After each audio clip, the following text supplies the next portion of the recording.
Hi friends, this is Bani and welcome to my channel. বন্ধুরা, আজকে আমি তোমাদের জন্য কিছু ওয়ার্ডস নিয়ে এসেছি, কিছু শব্দ নিয়ে এসেছি।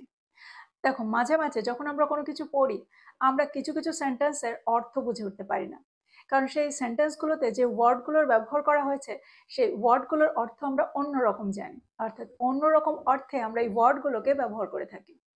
আবার যে সেন্টেন্সগুলো তোমরা ওখানে পড়ছো সেই সেন্টেন্সগুলোতে ওয়ার্ডগুলোর অর্থ অন্যরকম মনে হচ্ছে, আর ঠিক সেই কারণে তোমরা কনফিউজড হয়ে যাও যে সেন্টেন্সে একই ওয়ার্ডের বিভিন্ন রকম অর্থে কি করে ব্যবহার করা হচ্ছে।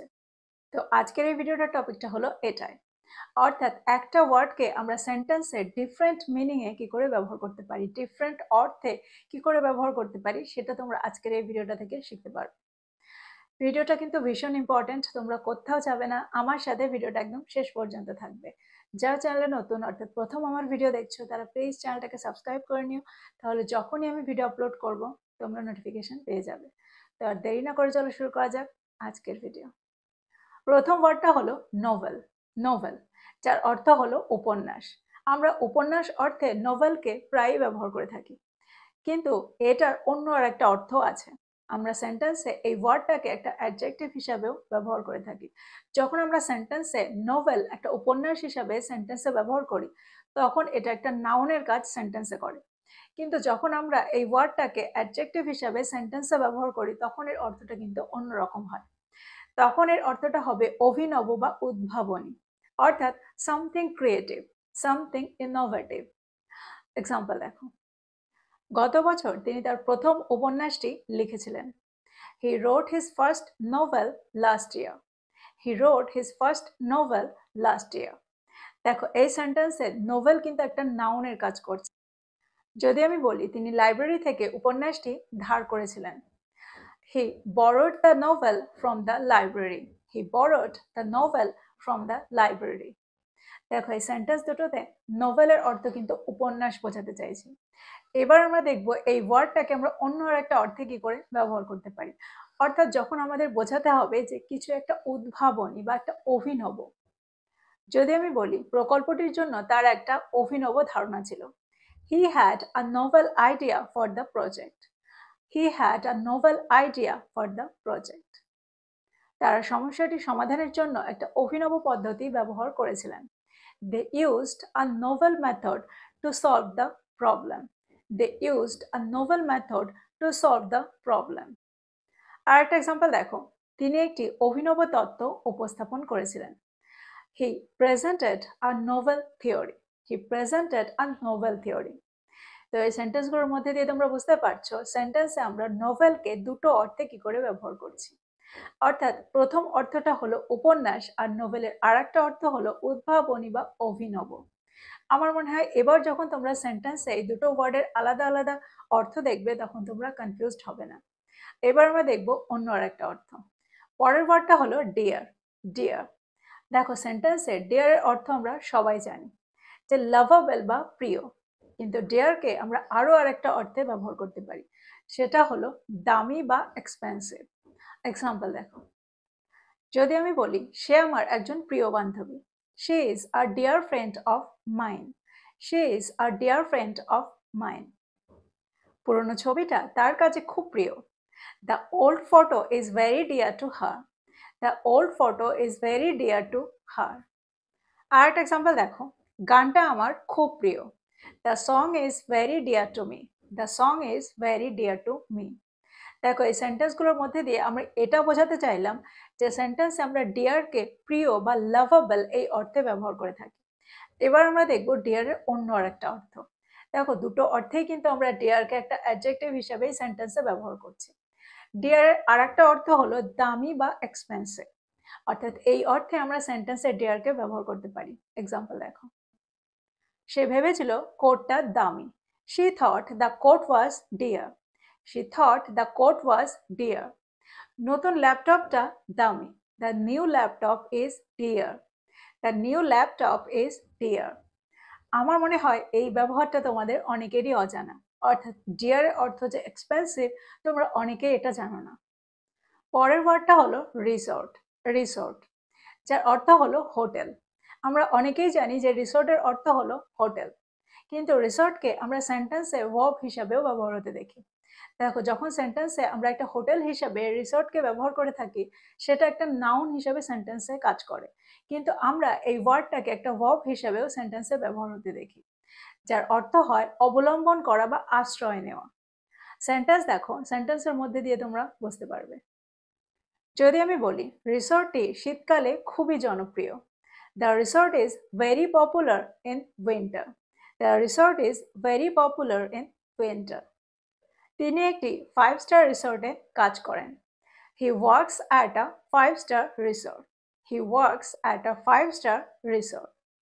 দেখো, এই সেন্টেন্সগুলোতে রিসর্টের অর্থ হলো হোটেল, অর্থাৎ এই অর্থে আমরা এই সেন্টেন্সগুলোতে রিসর্টের ব্যবহার দেখলাম। এবার আমরা দেখব রিসর্টের অন্য আর একটা অর্থ, যেখানে আমরা বোঝাতে চাইবো যে অবলম্বন করা বা আশ্রয় নেওয়া। আর যখন আমাদের কাছে আর কোনো অবলম্বন থাকে না, আর বাধ্য হয়ে আমরা এই পথ অবলম্বন করি বা এর আশ্রয় নিই, তখন আমরা সেন্টেন্সের রিসর্ট টু এর ব্যবহার করি। আর সবসময় তোমরা মনে রাখবে, রিসর্টের পরে আমরা টু এর ব্যবহার সেন্টেন্সে করব। তো এই সেন্টেন্সটা কি হবে? The team resorted to plan B. The team resorted to plan B. তাকে সাহায্য চাওয়ার পথ অবলম্বন করতে হয়েছিল। She had to resort to asking for help. She had to resort to asking for help. দেখো, এখানেও কিন্তু আমরা সেন্টেন্সের রিসর্ট টু এর ব্যবহার করেছি, এটা বোঝাতে যে পথ অবলম্বন করা বা আশ্রয় নেওয়া। তার সাহায্য চাওয়ার পথটাকেই অবলম্বন করতে হয়েছিল, কারণ তাছাড়া তার কাছে আর কোনো বিকল্প ছিল না। এরকম অর্থে আমরা সেন্টেন্সের রিসর্ট টু এর ব্যবহার করব। তাকে টাকা ধারের আশ্রয় নিতে হয়েছিল, বা আমরা এটাও বলতে পারি তাকে টাকা ধারের পথ অবলম্বন করতে হয়েছিল। She had to resort to borrowing money. She had to resort to borrowing money. তো এই সেন্টেন্সগুলোর মধ্যে দিয়ে তোমরা বুঝতে পারছো সেন্টেন্সে আমরা রিসর্ট এই ওয়ার্ডটাকে দুটো অর্থে কি করে ব্যবহার করতে পারি। পরের ওয়ার্ডটা হলো ইন্টিমেট। ইন্টিমেট, দেখো, এই ওয়ার্ডটাকে আমরা সেন্টেন্সে ক্লোজ অর্থাৎ ঘনিষ্ঠ বা অন্তরঙ্গ এই অর্থে ব্যবহার করে থাকি, যেখানে এই ওয়ার্ডটা সেন্টেন্সে একটা অ্যাডজেক্টিভের কাজ করছে। আবার আমরা এই ওয়ার্ডটাকে সেন্টেন্সে ভার্ব হিসাবেও ব্যবহার করতে পারি, যেখানে এটার অর্থ হবে জানানো বা কাউকে কোনো কিছু অবগত করা। এক্সাম্পল দেখো, যদি আমি বলি তিনি প্রকৃতির সাথে একটা ঘনিষ্ঠ সংযোগ অনুভব করেছিলেন। She felt an intimate connection with nature. She felt an intimate connection with nature. যদি আমি বলি তার বন্ধুদের সাথে তার একটা অন্তরঙ্গ কথোপকথন হয়েছিল। He had an intimate conversation with his friends. He had an intimate conversation with his friends. আর একটা এক্সাম্পল দেখো, তিনি তার দাদুর সাথে একটা অন্তরঙ্গ মুহূর্ত কাটিয়েছিলেন। He spent an intimate moment with his grandfather. He spent an intimate moment with his grandfather. তো এই সেন্টেন্সগুলোর মধ্যে দিয়ে তোমরা বুঝতে পারছো সেন্টেন্সে আমরা এখানে অন্তরঙ্গ বা ঘনিষ্ঠ বোঝাতে ইন্টিমেটকে ব্যবহার করছি। এবার আমরা দেখবো ইন্টিমেটের অন্য আরেকটা অর্থ। দেখো, সেন্টেন্সে যখন কোনো কিছু কাউকে ইনফর্ম করা বোঝাবো, অর্থাৎ জানানো বা অবগত করার সেন্স আসে, তখন আমরা সেখানে ইন্টিমেট এই ওয়ার্ডটার ব্যবহার করতে পারি। এক্সাম্পল দেখো, সে তার প্রিয় বন্ধুকে তার পরিকল্পনার কথা জানিয়েছিল। She intimated her plan to her best friend. She intimated her plan to her best friend. আরেকটা এক্সাম্পল দেখো, তিনি জানিয়েছিলেন তিনি হয়তো কোম্পানিটি ছেড়ে যেতে পারেন। He intimated that he might leave the company. He intimated that he might leave the company. তো এই সেন্টেন্সগুলোর মধ্যে দিয়ে আমার মনে হয় তোমরা বুঝতে পারলে সেন্টেন্সে আমরা এই ওয়ার্ডটাকে দুটো অর্থে কি করে ব্যবহার করছি। কোথায় আমরা সেন্টেন্সে এই ওয়ার্ডটাকে একটা অ্যাডজেক্টিভ হিসাবে ব্যবহার করবো, আর কোথায় আমরা এই ওয়ার্ডটাকে একটা ভার্ব হিসাবে ব্যবহার করব, এবার তোমরা বুঝতে পেরেছো। আর সেন্টেন্সে এগুলোর ব্যবহার দেখলে তোমরা আর কনফিউজড হবে না। এবার আমরা দেখবো পরের ওয়ার্ডটা। পরের ওয়ার্ডটা হলো ফেয়ার। ফেয়ার, দেখো, সেন্টেন্সে আমরা এই ওয়ার্ডটার বিভিন্ন অর্থ পাই। ফেয়ারকে আমরা সেন্টেন্সে ফেয়ার কমপ্লেকশন অর্থাৎ ফর্সা রং হিসাবেও ব্যবহার হতে দেখি। অর্থাৎ যখন আমাদের বোঝাতে হবে যে কারো রং ফর্সা বা কোনো কিছুর রং ফেয়ার, তখন আমরা সেন্টেন্সে এই ওয়ার্ডটার ব্যবহার করতে পারি। যদি আমি বলি তার ফর্সা ত্বক রোদে লাল হয়ে গিয়েছিল। Her fair skin turned red in the sun. Her fair skin turned red in the sun. যদি আমি বলি রোদ্দুর থেকে তার ফর্সা ত্বককে রক্ষা করতে তিনি একটি টুপি পরেন।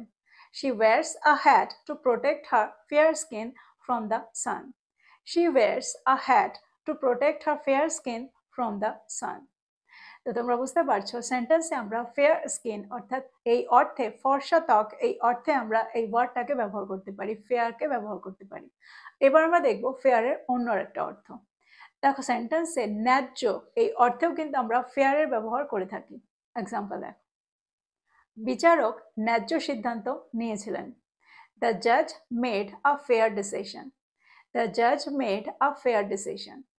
আর একটা এক্সাম্পল দেখো, একটা ন্যায্য বিচার হওয়া গুরুত্বপূর্ণ। It's important to have a fair trial. It's important to have a fair trial. তুমি ভুল হলে ক্ষমা চেয়ে নেওয়াটা ন্যায্য।